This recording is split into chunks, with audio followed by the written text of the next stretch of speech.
Apollo ক্লিনিকের মূল যিনি কর্ণধার, বাঙালি উদ্যোগপতি, আপনাদের কাছে বারবার বলছি, সেই রঞ্জন দেবনাথ আমাদের সঙ্গে রয়েছেন। কোন ভাবনা থেকে রঞ্জনবাবু এই চিকিৎসা পরিষেবাতেও আপনি চলে এলেন? কোন ভাবনা থেকে? অ্যাকচুয়ালি করোনার সময় যে মানুষের অসুবিধা হয়েছিল, সেই অসুবিধা আমরাও অনেক সময় ফেস করতে হয়েছে।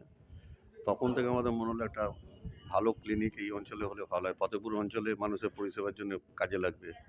প্লাস আমাদের বন্ধু-বান্ধব, আত্মীয়স্বজন যারা সার্কেল আছে তাদেরও অনেক সুবিধা হবে। তো এইসব ভেবে আমরা একটা এই ফতেপুর অঞ্চলে একটা ক্লিনিক করব ভেবেছিলাম। তো সেটা এখন সার্থক হলো। আগামীকাল থেকে এটা শুরু হবে। মানে ট্রিটমেন্ট সবই আগামীকাল থেকে চালু হয়ে যাবে। তো এটাই আমাদের ইচ্ছা ছিল। সেটা আজকে পরিপূরণ হলো। অ্যাপেলো ক্লিনিক, ডেন্টাল এবং সুগার যে কথা আপনি বলছিলেন, তা যদি একটু ছোট্ট করে বলে দেন দর্শকদের। অ্যাপোলো ক্লিনিক এখানে শুধু অ্যাপোলো ক্লিনিক নয়, অ্যাপোলো ক্লিনিকের সঙ্গে অ্যাপোলো ডেন্টাল আছে, অ্যাপোলো স্পেশাল সুগার ক্লিনিক আছে, প্লাস ফার্মেসি আছে। এখানে অল কার্ডিয়াক ট্রিটমেন্ট হবে। তারপরে স্পেশাল মানে ডিজিটাল এক্স-রে আছে। আধুনিক ল্যাব আছে আমাদের। সমস্ত রকম ব্লাড টেস্ট, ইউরিনাল টেস্ট, সমস্ত টেস্ট হবে। আর আল্ট্রাসোনোগ্রাফি থেকে শুরু সমস্ত কিছুই আছে এখন এখানে একই ছাদের তলায় এগুলো করা হয়েছে। অ্যাপোলো আমাদের মেন অ্যাপোলো ফ্র্যাঞ্চাইজি নেওয়া হয়েছে। তা আগামী দিন অ্যাপোলোর সাথে থেকে অ্যাপোলোর ব্র্যান্ড, অ্যাপোলোর স্ট্যান্ডার্ডটা মেনটেন করে আগামী দিন যদি চলতে পারি, মানুষের উপকার হবে, আমাদেরও ভালো লাগবে।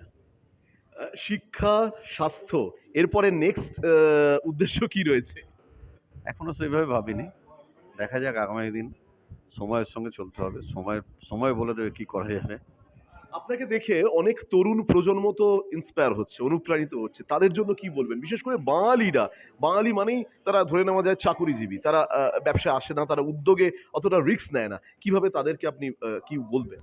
না, চাকরি করার জন্য সবাই পড়াশোনা করে। সবাই চায় ভালো চাকরি, ভালো জব, এখানে না হলে বিদেশে, বিদেশে না হলে মানে কিছু না কিছু চাকরির জন্য সবাই দৌড়ায়। আমি আমার ছেলেকে বলি, "বাবা চাকরি তো সবাই করে। কিছু কর্মসংস্থান করা যাক ১০০-২০০ লোক যারা যেখানে কাজ করবে সেরকম কর্মসংস্থান করে আগামী দিনে সমাজের কিছু লোক কাজ পায়, সেরকম কিছু কর।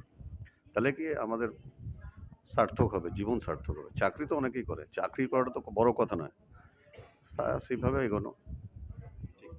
রঞ্জন বাবুর মতো মানুষরা তারা শুধু নিজেদের কথা ভাবছেন না, তারা ভাবছেন আরো ৫ টা পরিবারের কথা। তাই জন্যই তিনি কিন্তু তার নিজের সন্তানকেও এই উপদেশ দিচ্ছেন যে, "আসো সবাই মিলে কর্মসংস্থান করি।"